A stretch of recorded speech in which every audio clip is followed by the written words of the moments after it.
damos paso a la siguiente ponencia, que la va a impartir Violeta Clement.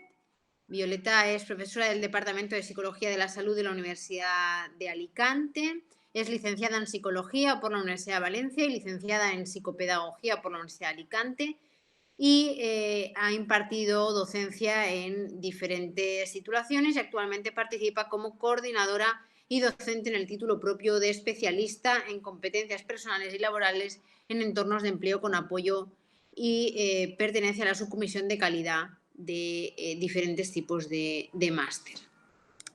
Ella os va a hablar sobre las estrategias para poder, digamos, prevenir o reducir las alteraciones psicológicas durante la COVID-19. Violeta, muchas gracias y adelante.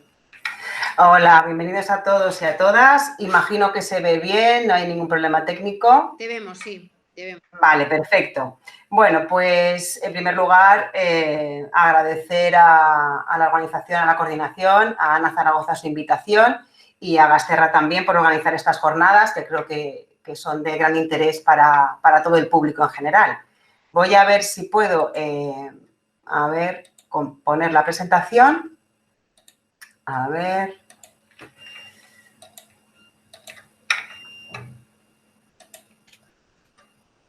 A ver. Ahora perfecto. Ahora perfecto. Vale. Bueno, pues lo dicho, gracias por invitarme a participar.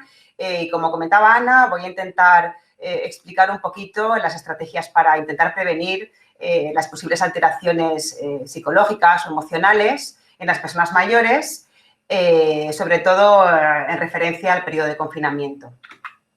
Este es un pequeño índice de los puntos que quiero tratar, una breve introducción sobre algunos datos a tener en cuenta, aunque, bueno, a lo largo de las ponencias o de las charlas que han dado mis compañeros anteriormente, ya habrán tratado algunos de ellos, así que será breve. Luego mencionar los cambios que se producen en el envejecimiento, porque creo que es fundamental entender qué sucede en el envejecimiento para luego plantear qué podemos hacer. A través de unos modelos conceptuales muy sencillos que estarían un poco a la base teórica de la comprensión del envejecimiento.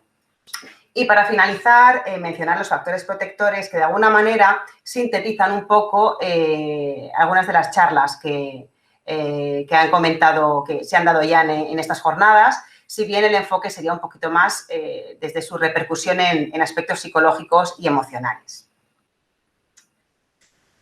Vale. Como cifras iniciales, comentar que, bueno, en 1990 había 54 millones de personas mayores de 80 años en el mundo y la previsión es que siga aumentando a 143 en 2019 e incluso que en 2050 se calcula que habrá unos 426 millones de personas mayores en el mundo. Esto quiere decir que vamos evidentemente encaminados a un envejecimiento de la población y que es fundamental estar preparados para la intervención. Fijaos, en España la tendencia es similar. Se calcula que para el año 2068 podría haber más de 14 millones de personas mayores, que corresponde a más de un 29% de la población. Destacar también que en este suceso se está produciendo lo que se denomina una feminización de la vejez, lo que supone que un 33% de la población son más mujeres frente al número de hombres. Y en cuanto al tema que nos ocupa, las cifras nos indican cómo se distribuyen los casos de COVID y podemos ver en la primera tabla gráfica que el mayor número de casos no está en la gente mayor, sino en personas entre 15 y 29 y 40 y 49. Si bien, como podemos ver en la gráfica de la derecha, el problema viene en cuanto a la necesidad de hospitalización y al número de defunciones, donde en este caso las personas de más de 80 años presentan un número significativamente superior, fundamentalmente en el caso de las defunciones. Por tanto, bueno, creo que es fundamental analizar qué es lo que se puede hacer en el colectivo de personas mayores para que el impacto llegada ya no la COVID, sino el confinamiento y las restricciones puedan salir de una manera lo más saludable posible. Bueno, pues este fenómeno ha hecho que el estudio del envejecimiento y de los factores que lo protegen sea uno de los ejes estratégicos de la investigación a nivel internacional. Los estudios se fundamentan básicamente en los cambios físicos, en los cambios psicológicos y en los cambios sociales, ¿no? Desde un enfoque biopsicosocial que voy a describir brevemente. En primer lugar, los cambios físicos se engloban en torno a, como pueden observar, 5 sistemas. El envejecimiento sensorial, que se caracteriza por la pérdida auditiva, de agudeza visual y de sentido del gusto y del olfato, y con sus implicaciones tanto para la alimentación como para la comunicación y relación con los demás. También se produce un envejecimiento del sistema cardiovascular, renal y musculoesquelético, lo que también evidentemente influye a la hora de la práctica de ejercicio físico, como comentaba mi compañera Raquel antes, el adecuar esa actividad, ¿no? Y también el envejecimiento cerebral, que incluye una disminución de volumen y peso cerebrales con atrofia cortical y pérdida en el número total de neuronas, con las consecuencias también a nivel cognitivo que esto puede suponer.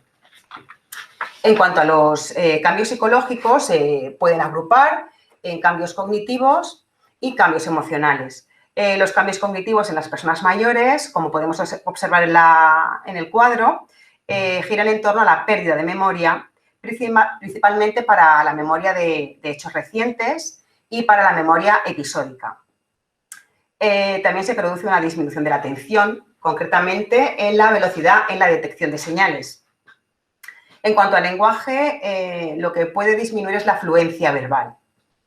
Las funciones ejecutivas sufren también un deterioro que se asocia a una pérdida de autonomía y de independencia funcional en la vida cotidiana. Los cambios en la inteligencia giran en torno a un aumento de la inteligencia cristalizada, esa que tiene que ver con la experiencia de vida, y una disminución de la inteligencia fluida, que es la referida a aprendizajes nuevos. En cuanto a los cambios emocionales en el proceso de envejecimiento, cabe destacar la aparición de cuadros ansioso-depresivos, tristeza y melancolía, así como una baja autoestima y autoconcepto. En cuanto a los cambios sociales, podemos destacar cambios en la estructura familiar, donde hay un predominio de los hogares unipersonales, es decir, de personas que viven solas o en pareja, bipersonales, y la apuesta por una independencia residencial. También se produce un aislamiento social, que agravado evidentemente por etapas como la del confinamiento y las restricciones en las visitas. Se asocia con resultados negativos en salud, como es mayor riesgo de demencia, de enfermedades del corazón y la pérdida de movilidad física. La viudedad es otro cambio social que influye también en la aparición de estados emocionales negativos y mayor sentimiento de soledad. Y también la disminución de apoyo social, que impacta negativamente sobre la salud que las personas perciben que tienen, sobre su satisfacción con la vida y favorece la aparición de sentimientos depresivos. También se ha observado que en los cambios sociales una mayor vulnerabilidad frente a la COVID, sobre todo en aquello relacionado con el acceso a tecnologías de la información y la comunicación. En esta imagen de un estudio reciente de Calderón y Larrañaga, presenta un marco conceptual que pone de manifiesto la relación que existe entre las propias características del envejecimiento, como podrían ser la baja resiliencia, la fragilidad que comentaban también antes y la multimorbilidad con aspectos sociales, como puede ser nivel educativo, entorno cultural, como factores determinantes tanto para la prevención del contagio como las consecuencias, si se produce el contagio, en la atención médica y las consecuencias a largo plazo de la COVID en las personas mayores. Bueno, todos estos cambios en las diferentes esferas que hemos comentado se han estudiado y se han integrado en distintos modelos que tratan de explicar cómo es el proceso de envejecimiento. Entonces, conocer esos mecanismos explicativos, como decía al principio de la charla, nos van a proporcionar una base para desarrollar estrategias encaminadas a paliar los efectos adversos de situaciones tan complejas como la causada en la actualidad por la pandemia en las personas mayores. Los dos modelos que vamos a explicar brevemente es la teoría sobre las trayectorias de envejecimiento de Rowe y Kahn y el modelo de optimización selectiva por compensación de Baltes y Baltes. El primer modelo, el de las trayectorias de envejecimiento de Rowe y Kahn, propone la existencia de 3 trayectorias vitales, que son diferentes entre sí. Una sería el envejecimiento normal, que hace referencia a aquellas personas que no tienen patología, pero sí tienen alto riesgo de desarrollar algún tipo de enfermedad. Luego estaría el envejecimiento patológico, que ahí encontramos a personas que sufren ya algún tipo de enfermedad o de patología. Y la última trayectoria de envejecimiento sería el exitoso, que es al que intentamos siempre alcanzar, que serían personas que tienen bajo riesgo de sufrir enfermedades, tienen un alto funcionamiento físico, cognitivo y social y además tienen un elevado compromiso con la vida. Entonces, hay que diferenciar esas 3 trayectorias de envejecimiento porque no es lo mismo no estar enfermo a tener un alto compromiso con la vida y estar orientado a seguir en funcionamiento.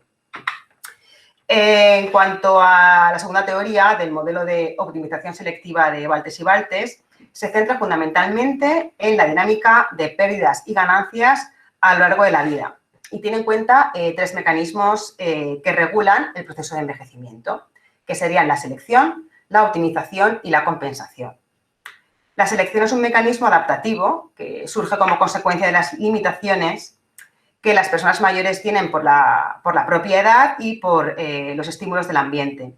Y se refiere al esfuerzo que se realiza para priorizar unas metas frente a otras, restringiendo otras. El segundo proceso sería el de optimización, mediante el que la persona adquiere nuevos recursos y habilidades para alcanzar sus metas personales. Y por último, cuando los recursos se reducen o se pierden, surgen entonces las estrategias de compensación que se hacen necesarias para evitar la pérdida, reducción o modificación de objetos o situaciones relevantes para las personas. Estos 3 mecanismos funcionan como herramientas que permiten el afrontamiento de las personas, sí, ante las adversidades de la vida, teniendo en cuenta que las personas mayores se enfrentan a pérdidas propias de la edad, como hemos descrito antes, ¿no? En esos cambios desde el enfoque biopsicosocial. Sin embargo, no todas las personas mayores alcanzan la vejez en óptimas condiciones. Aparece entonces el deterioro cognitivo leve que quería destacar como uno de los cuadros más frecuentes o bastante frecuentes entre las personas de 80 y 84 años, alcanzando alrededor del 25% de personas afectadas. Como ven en la diapositiva, aquí tenemos los criterios diagnósticos para diagnosticar el deterioro cognitivo leve, que se denomina como trastorno neurocognitivo menor, según el Manual Diagnóstico y Estadístico de los Trastornos Mentales, el DSM-5. Bueno, fundamentalmente tiene que aparecer ese declive cognitivo comparado con el nivel previo de funcionamiento de las personas. Sin embargo, las personas con deterioro cognitivo leve todavía funcionan de manera bastante autónoma. La aparición de cuadros clínicos como el deterioro cognitivo, complica el abordaje de los problemas o las consecuencias causadas por periodos de confinamiento o de aislamiento, lo que es aún más complejo si abordáramos las personas con demencia, que no nos da tiempo, pero sería aún más complejo. Pues en todo este proceso lo importante es contar con una adecuada calidad de vida. Es fundamental evaluar la calidad de vida porque es como percibe la persona su propia salud. Hay que tener en cuenta que afecta a la multimorbilidad, aspectos psicológicos, mantenimiento de autonomía y la presencia de enfermedades neurodegenerativas. Por tanto, evaluar la calidad de vida es fundamental para poder también planificar intervenciones adecuadas a las personas mayores. Con todo lo descrito anteriormente, resulta de gran importancia conocer esos mecanismos que ayudan a las personas mayores a disfrutar de un envejecimiento lo más saludable posible, que les permite adaptarse con éxito a situaciones complejas como la ocasionada por un confinamiento o incluso la reducción de contactos sociales y actividades en general. manteniendo así una adecuada salud tanto física como mental y con ello una buena y óptima calidad de vida. En este caso, hay que destacar la actuación de los factores protectores que modulan la calidad de vida. Entre ellos vamos a comentar la alimentación, el consumo de tabaco y alcohol, la práctica de ejercicio físico y aspectos más de tipo más centrados en la psicología como la resiliencia y la capacidad funcional o de autonomía.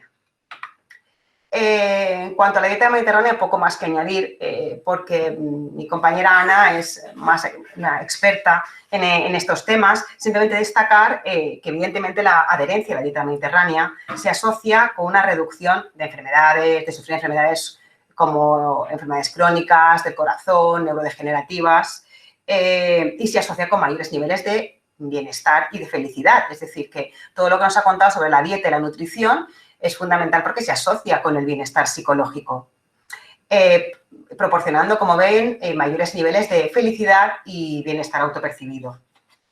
Por lo tanto, la dieta mediterránea no solo es un patrón dietético saludable, sino debe tenerse en cuenta como un estilo de vida, dada su importancia tanto en la salud física como en la salud psicológica o mental. Evidentemente, el consumo de tabaco y alcohol no es un factor protector, es la ausencia de consumo de tabaco y alcohol es un factor protector para un envejecimiento saludable y una mejor calidad de vida. En concreto, el tabaco acelera el envejecimiento, aumenta la fragilidad de las personas y causa enfermedades como el cáncer y la enfermedad pulmonar obstructiva crónica. En cuanto al consumo de alcohol, está demostrado que las personas más mayores son más sensibles a sus efectos, lo que supone mayor riesgo de caídas, de delirium, de susceptibilidad a infecciones. Por lo tanto, tanto el consumo de tabaco como el consumo de alcohol afecta al rendimiento cognitivo e incluso se ha asociado con mayor riesgo de desarrollar demencia. El ejercicio físico, como antes en la anterior charla ha comentado Raquel, el ejercicio físico es necesario, ¿no? Mantener una mente activa debe estar acompañado de una actividad física. Numerosos estudios han demostrado que, bueno, que aporta grandes beneficios no solo a la salud física, o sea, equilibrio, marcha, control de enfermedades como la diabetes, la hipertensión. También se relaciona a nivel psicológico con mayores niveles de resiliencia, que ahora veremos un poquito qué es la resiliencia. Por lo tanto, los efectos del ejercicio físico son tanto a nivel físico como psicológico, sufriendo menores niveles de depresión y menores niveles de ansiedad también, mayor satisfacción con la vida e incluso menor riesgo de desarrollar deterioro cognitivo leve. En cuanto a la resiliencia, bueno, se considera un factor psicológico protector de un envejecimiento saludable y es entendida como el proceso mediante el cual las personas realizan una integración positiva, empleando estrategias compensatorias a pesar de las dificultades, las limitaciones que se producen durante el envejecimiento. En el caso de las personas que sufren deterioro cognitivo leve, está demostrado que la resiliencia se relaciona con mayor conciencia de sí mismo y con la posibilidad de poder elegir y decidir sobre su atención y sobre su cuidado. Incluso también la resiliencia está relacionada, como decía antes, ejercicio físico y resiliencia están relacionadas, ¿no? Se han observado mayores índices de resiliencia en personas que practican actividad física de manera regular.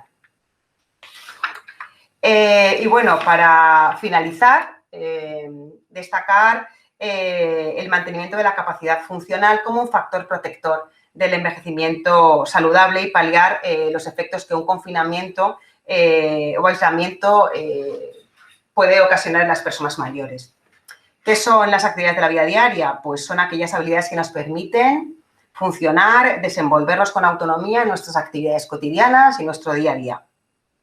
Como ven, se pueden dividir fundamentalmente en actividades básicas y actividades instrumentales. Las actividades básicas, pues bueno, son aquellas como vestirse, asearse, desplazarse y bueno, las actividades instrumentales son más complejas y se refiere al desempeño de actividades como que requieren más autonomía e independencia, como hacer la compra, llevar la casa, manejar el dinero.